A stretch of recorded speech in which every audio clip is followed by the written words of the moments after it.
പള്ളിക്കൂദാശക്കാലം രണ്ടാം ശനി. വിശുദ്ധ മത്തായി എഴുതിയ സുവിശേഷം 19 അധ്യായം 13 മുതൽ 15 വരെയുള്ള വാക്യങ്ങളുടെ വിശകലനം. ശിശുക്കളെ അനുഗ്രഹിക്കുന്നു. സമൂഹത്തിൽ ഉന്നത സ്ഥാനം ലഭിക്കുക എന്നത് എല്ലാവരുടെയും ആഗ്രഹമാണ്.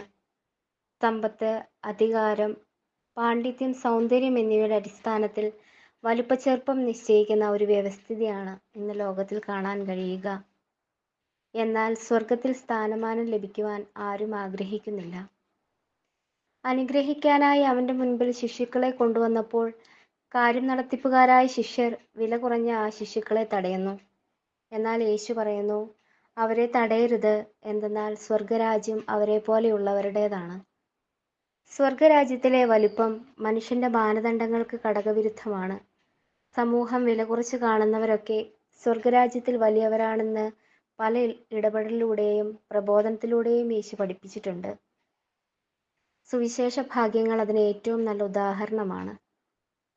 ചുങ്കക്കാരുടെയും പാപികളുടെയും സ്നേഹിതൻ എന്നതായിരുന്നു അവനെക്കുറിച്ചുള്ള പ്രധാന വിമർശനം. വേശ്യകളും കള്ളന്മാരും കുഷ്ഠരോഗികളും എല്ലാം അവന്റെ സൗഹൃദ വലയത്തിലുണ്ടായിരുന്നു. നീതിമാന്മാരെന്ന് നിഗളിക്കുന്നവരെയല്ല, സ്വയം വിനീതരാക്കുന്നവരെയാണ് അവൻ ഹൃദയത്തോട് ചേർത്ത് വെച്ചത്. വിധവയുടെ കൊച്ചുകാശും വലതുവശത്തുള്ള കള്ളനും പാപിനിയായ സ്ത്രീയും സക്കേവൂസും ലോകത്തിന്റെ മാനദണ്ഡത്തിന് ഘടകവിരുദ്ധമായ അവന്റെ നിലപാടിനെ വ്യക്തമാക്കുന്നു. ഇത് മനുഷ്യനോടുള്ള ദൈവത്തിന്റെ മനോഭാവമാണ്.